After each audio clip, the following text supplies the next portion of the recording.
Dear students, very very good morning.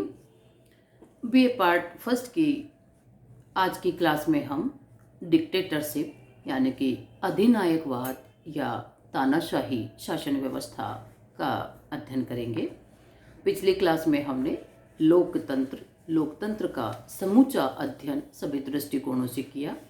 अब लोकतंत्र के जस्ट उलट या उसका विपरीत लोकतंत्र, जिसमें सभी लोग शामिल हो, जिसमें सभी लोगों की इच्छा का सम्मान हो, जिसमें सभी लोगों की सहभागिता हो, लेकिन अधिनायकवाद में जो नायक है उसके पास अधिकता यानी कि पावर, एक जगह नायक अधिनायक बन जाता है अधिकता के साथ, और उसकी अधिकता के कारण और लोगों के पास ये पावर या ऐसी चीज नहीं रह पाती। साधारण जनता केवल उसके आदेशों को मानने की कैपेसिटी में रह जाती है। लोकतंत्र के विपरीत जो अधिनायकवाद है वो एक व्यक्ति या एक समूह का शासन भी हो सकता है, जिनके द्वारा सत्ता को या तो पैतृक आधार पर, वंशानुगत आधार पर प्राप्त किया जाता है, या कभी किसी सेना प्रमुख के द्वारा, या कभी किसी पार्टी प्रमुख के द्वारा, या किसी अन्य तरीके से जबरन सत्ता पर कब्जा कर लिया जाता है। इसमें अधिनायक अपने पास सारी शक्तियां रखता है। हालांकि देखने के लिए अधिनायकवादी शासनों में भी संविधान होता है, सारे सिस्टम वो फॉलो किए जाते हैं, लेकिन वहाँ पर संविधान सर्वोपरि नहीं होता, अपितु अधिनायक जिसके हाथ में सारी सत्ता केंद्रित होती है, सत्ता के सभी दरवाजे जो है उनकी चाबी केवल अधिनायक के पास रहती है। लोकतंत्र में सारी जनता और अधिनायक तंत्र में केवल शासक, और वो भी अतिवादी दृष्टिकोण में। जैसे एफ न्यूमैन ने कहा कि अधिनायक तंत्र से हमारा आशय एक व्यक्ति या व्यक्तियों के एक समूह के शासन से है, जो स्वयं को अन्यायपूर्वक राज्य सत्ता में स्थापित करता है और बिना किसी प्रकार के नियंत्रण को स्वीकार करते हुए एकाधिकार पूर्ण ढंग से प्रयोग करता है। लोकतंत्र जो शासन है उसमें संसद पर, जनप्रतिनिधियों पर कई प्रकार की मर्यादाएं संविधान द्वारा आरोपित की जाती है। ऐतिहासिक और सांस्कृतिक मर्यादाएं होती है, जनता के द्वारा नियंत्रित मर्यादाएं होती है। लेकिन अधिनायकवादी शासन में अन्यायपूर्वक किसी शासक या शासक वो व्यक्तियों के समूह द्वारा सत्ता पर कब्जा कर लिया जाता है और बिना किसी नियंत्रण को माने ये अपने मनमाने ढंग से उस सत्ता का प्रयोग या दुरुपयोग करते रहते हैं। अधिनायकवादी शासन की डेफिनेशन से कुछ विद्वानों ने इस तरह से दी है। फोर्ड ने इसकी परिभाषा देते हुए कहा है, राज्य अध्यक्ष द्वारा गैर कानूनी शक्ति प्राप्त करना ही अधिनायक तंत्र है। लोकतंत्र में निश्चित समयावधि के अंतराल पर जनता के द्वारा अपने प्रतिनिधियों को चुना जाता है। सत्ता की चाबी वहां जनता के पास रहती है और वो अपने चुने हुए प्रतिनिधियों को एक निश्चित समय सीमा के लिए वो चाबी सौंपती है। यदि जनप्रतिनिधि या सत्तारूढ़ सरकार जनता के हितों के अनुसार उनके अनुरूप खरी नहीं उतरती तो जनता उस सत्ता की चाबी को वापस अपने पास ले लेती है और दूसरे चुनाव में अपने पसंद के अनुसार दूसरी सत्ता को वो चाबी सौंप देती है। लेकिन यहाँ पर राज्य अध्यक्ष द्वारा कानूनी ढंग से नहीं, अपितु गैर कानूनी ढंग से शक्तियों को प्राप्त कर लिया जाता है या सत्ता पर अपना एकाधिकार स्थापित कर लिया जाता है। इसी तरह से सोल्टाउ ने कहा, अधिनायक तंत्र एक व्यक्ति का शासन होता है जिसमें अपने पद को मुख्यतया वंशानुगत आधार पर प्राप्त नहीं किया है, अपितु शक्ति या सहमति अथवा दोनों के सहयोग से प्राप्त किया है। वह निरपेक्ष प्रभुसत्ता प्राप्त करता है और इसका प्रयोग वह कानून के बजाय मनमाने अपने आदेशों को लागू करके करता है। जरूरी नहीं है कि कोई अधिनायकवादी जो शासक है उसने पैतृक या वंशानुगत आधार पर ही सत्ता प्राप्त की हो, वो शक्ति के आधार पर भी प्राप्त कर सकता है, या कई बार जनता की सहमति से भी कोई व्यक्ति शासक बन सकता है, लेकिन शासक बनने के बाद अपनी शक्तियों का दुरुपयोग कर सकता है। निरंकुश रूप में प्रयोग करके वो अधिनायकवादी स्वरूप को ग्रहण कर सकता है। मेन चीज है कि ये निरपेक्ष सत्ता का उपभोग करता है। सापेक्ष सत्ता, जिसमें केवल सरकार की शक्तियां नहीं होती, सरकार की शक्तियों का प्रयोग जनता के सापेक्ष किया जाता है। निरपेक्ष में शासक पर किसी प्रकार की कोई बंधन, नियंत्रण, मर्यादाएं, सीमाएं नहीं होती है। इनका प्रयोग वो अपने मनमाने आदेशों को लागू करके करता है। न उस पर संविधान हावी है, न जनता हावी है, न किसी अन्य प्रकार की। इवन अधिनायकवादी जो शासक है वो अंतर्राष्ट्रीय स्तर के नियमों को भी बिल्कुल नहीं मानते हैं, क्योंकि इनका तो एक उग्रवादी राष्ट्रवाद में विश्वास होता है। मैकाइवर ने जैसे इसकी डेफिनेशन दी है, हालांकि ये काफ़ी बड़ी डेफिनेशन है मैकाइवर की। अन्य सभी शासन प्रणालियां इस अर्थ में संवैधानिक होती है कि उनके सत्ता में आने का एक पूर्व निश्चित आधारभूत कानून होता है, जिसे शासन सत्ता में आने वाली सरकार न बनाती है और न तोड़ती है। क्योंकि अन्य सभी प्रणालियों में एक निश्चित कानून अर्थात चुनाव के द्वारा निश्चित समयांतराल के बाद वो शासन सत्ता में आती है, और वो कानून जो सत्ता ग्रहण करती है जो भी पार्टी या जो सत्ता समूह, वो उसके बनाए हुए कानूनों के अनुसार नहीं, अपितु वो कानून पहले से बने हुए होते हैं, संविधान पहले से लागू किया हुआ होता है। इस अर्थ में अन्य सभी प्रणालियां वैध होती है। केवल अधिनायक तंत्र ही मात्र अपनी इच्छा को सत्ता का एकमात्र औचित्य मानता है। अधिनायकवादी शासन में जो अधिनायक है वो अपनी सत्ता का औचित्य अपने मनमानी या अपनी इच्छा से मानता है, वो किन्हीं कानूनों को नहीं मानता। समाज की सभी अवस्थाओं में व्यक्तियों की सत्ता के स्रोत को खोजने में अभिरुचि रही है। उन्होंने इसे कभी समुदाय, कभी ईश्वर इच्छा, कभी रूढ़ियों में पाया है, क्योंकि सभी अवस्थाओं में व्यक्तियों के पास सत्ता हो, व्यक्ति सत्ता का स्रोत है, इस चीज को खोजने के प्रयास किए हैं। जिसमें कभी देवीय सिद्धांत में भी राजा के पास सत्ता है, लेकिन राजा एक व्यक्ति है, व्यक्ति ही सत्ता का बेसिकली स्रोत हुआ। कभी समुदाय में और कभी परंपराओं में इसे पाया है। अधिनायक तंत्र इसकी अभिरुचि की उपेक्षा करता है। कौन सी अभिरुचि?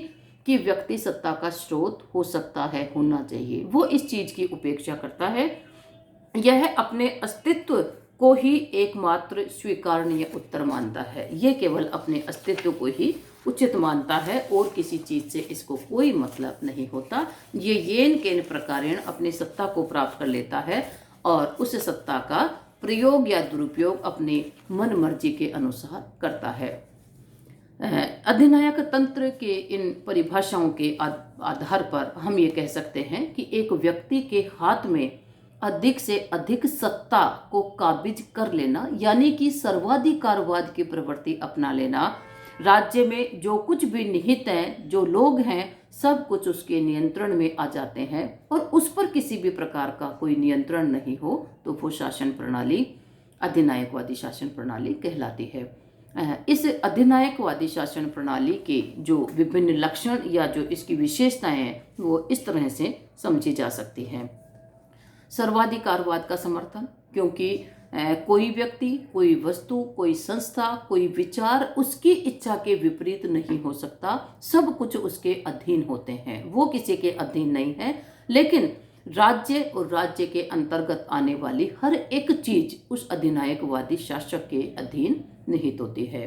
राज्य और समाज में कोई भेद नहीं। वैसे तो राज्य और समाज दोनों में काफी भेद है। समाज लोगों का एक ऐसा समूह है जिसमें बहुत सारे लोग एक जैसे हितों के लिए एक दूसरे के साथ सहयोगात्मक संबंध स्थापित करते हुए एक समूह का निर्माण करते हैं। सबकी एक ही अभिलाषा होती है, एक जैसी परंपराएं, एक जैसी रूढ़ियों का ये पालन करते हैं, एक जैसी आदतें इनकी होती है। लेकिन राज्य समाज से अग्रणी और बिल्कुल अलग स्वरूप में है, क्योंकि समाज के पास किसी भी व्यक्ति को पनिशमेंट देने की कोई पावर नहीं होती है। समाज में सभी लोग इक्वल स्तर के आते हैं। राज्य के पास सॉवरेंटी अर्थात सर्वोच्च शक्ति, सुप्रीमेसी, सुपर पावर उसके पास होती है और राज्य गलत करने वालों को, अपनी आज्ञा न मानने वालों को दंडित कर सकता है। इस आधार पर राज्य और समाज में भेद है, लेकिन अधिनायकवादी शासन में राज्य और समाज में किसी प्रकार का भेद एक्सेप्ट नहीं किया जाता। दोनों को एक ही तर्ज पर स्वीकार किया जाता है और वो राज्य के द्वारा समाज की सभी चीज़ों को अपने अधीन ले लिया जाता है। जबकि लोकतांत्रिक शासन में समाज के बहुत से ऐसे पहलू होते हैं जिन पर राज्य किसी प्रकार का कोई नियंत्रण नहीं लगाता, यानी कि व्यक्ति की स्वेच्छा पर उन्हें छोड़ दिया जाता है। राज्य साध्य और व्यक्ति साधन, जैसा कि लोकतांत्रिक शासन प्रणाली में हमने देखा, व्यक्ति साध्य होता है और राज्य उसके जीवन या उसके व्यक्तित्व विकास को पूर्ण करने का एक साधन राज्य को माना जाता है। यहाँ पर राज्य साध्य है और उसकी आज्ञाओं का पालन करने के निमित्त मात्र व्यक्ति का अस्तित्व है। सावयव सिद्धांत में आस्था, अर्थात जिस तरह से व्यक्ति का शरीर एक एकीकृत रूप में बना है, राज्य भी एकीकृत रूप में बना है और इसका जो सिरमौर है वो स्वयं शासक होता है। वो सभी को एक सूत्र में पिरोकर रखता है और सभी उसके आदेशों का इस तरह से पालन करते हैं। सत्ता की चाबी एक केंद्रित स्थान पर रहती है। विचारधारा का अत्यधिक महत्व, किसी भी अधिनायकवादी शासन में आवश्यक रूप से किसी न किसी विचारधारा को अपनाया हुआ होता है और ये विचारधारा ही एक ऐसा तत्व है जिसके आधार पर उस राष्ट्र की जनता भी उस अधिनायकवादी शासन या शासक को स्वीकार कर लेती है। क्योंकि बाहर से देखने पर हमें अधिनायकवादी शासन के बहुत सारे अवगुण नजर आते हैं, लेकिन उस देश के नागरिक, वहाँ की जो परिस्थितियाँ हैं, वहाँ की जो सर्कमस्टेंस है, उनके अकॉर्डिंग उनके रुझान, उनके दृष्टिकोण, उनके आदर्श इस तरह से निर्मित हो जाते हैं कि वो अधिनायकवादी शासन को राष्ट्र के लिए उपयुक्त मानते हैं। जनमत निर्माण के साधनों पर नियंत्रण, लोकतंत्र में जनमत निर्माण के सभी साधन, चाहे प्रिंट मीडिया हो चाहे इलेक्ट्रॉनिक मीडिया हो, वो स्वतंत्र होते हैं। सरकार का उन पर किसी प्रकार का नियंत्रण नहीं होता।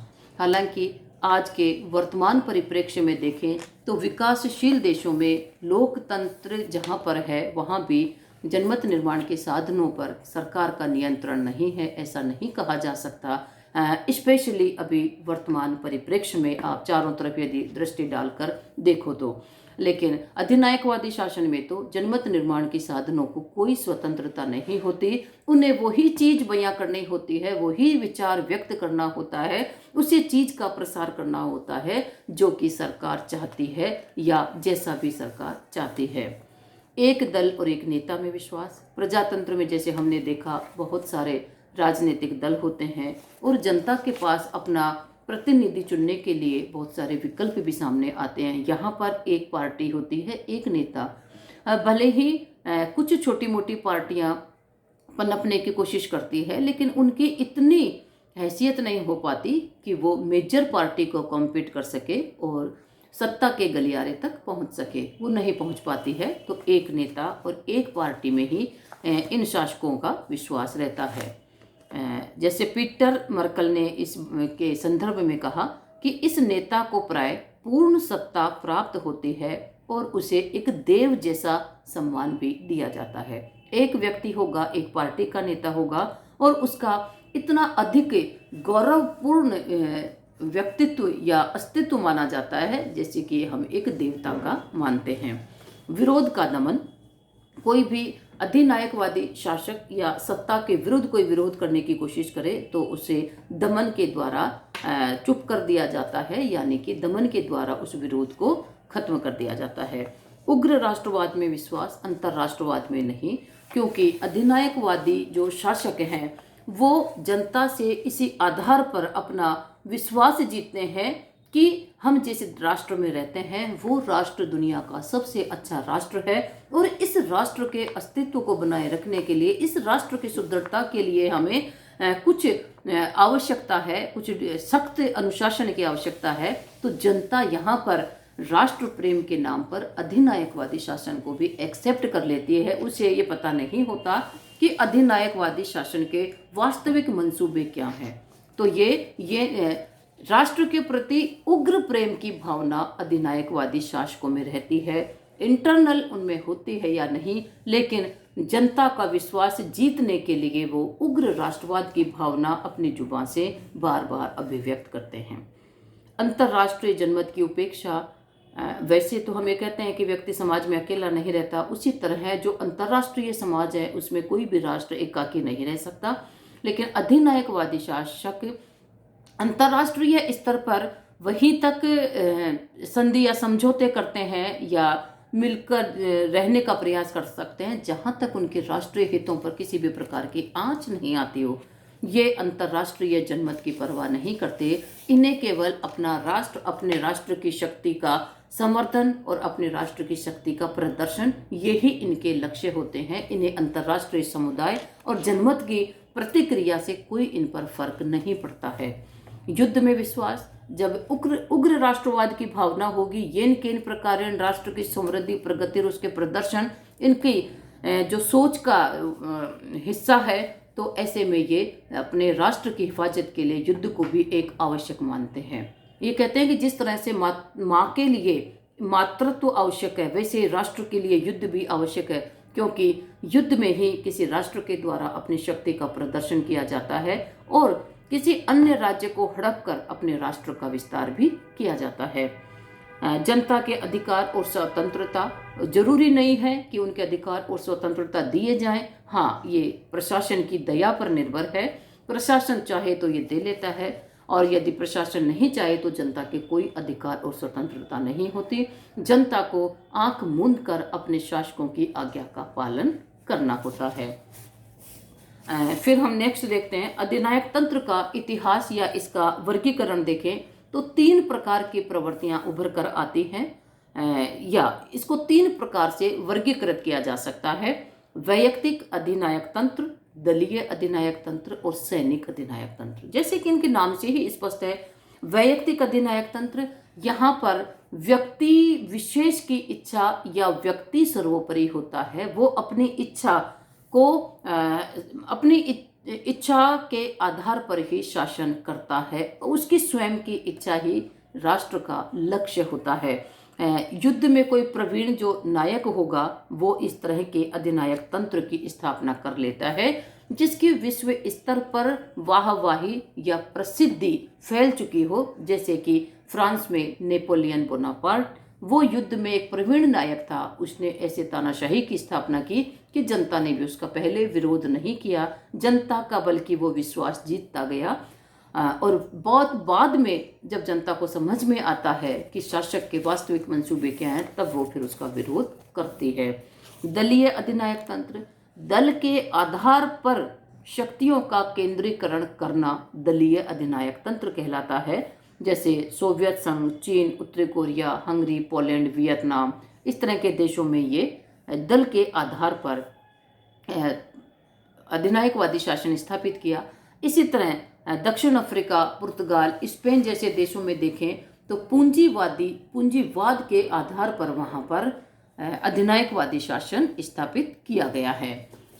तीसरा जो प्रकार है सैनिक अधिनायक तंत्र, जब सेना के किसी अधिकारी के द्वारा सत्ता को अचानक से हड़प लिया जाता है, राष्ट्र की किसी समस्या के कारण या स्वयं के अपने मंसूबे, अपने मनोबल के आधार पर। जैसे कि पाकिस्तान में चाहे जब ऐसा होता आया है कि वहाँ पर सत्ता प्रमुखों के द्वारा शासन सत्ता पर कब्जा कर लिया जाता है और धीरे धीरे वो जनता का विश्वास भी जीत लेते हैं और फिर चुनावी मोहर लगाकर वो वास्तविक शासक भी बन जाते हैं। इस तरह के देशों में बर्मा, संयुक्त अरब गणराज्य, Libya, Ethiopia, Somalia, Sudan, Uganda, Ghana, Pakistan, Afghanistan, Bangladesh, इन देशों को शामिल किया जाता है। यहाँ पर चाहे जब सेना के प्रमुखों के द्वारा सत्ता पर कब्जा कर लिया जाता है।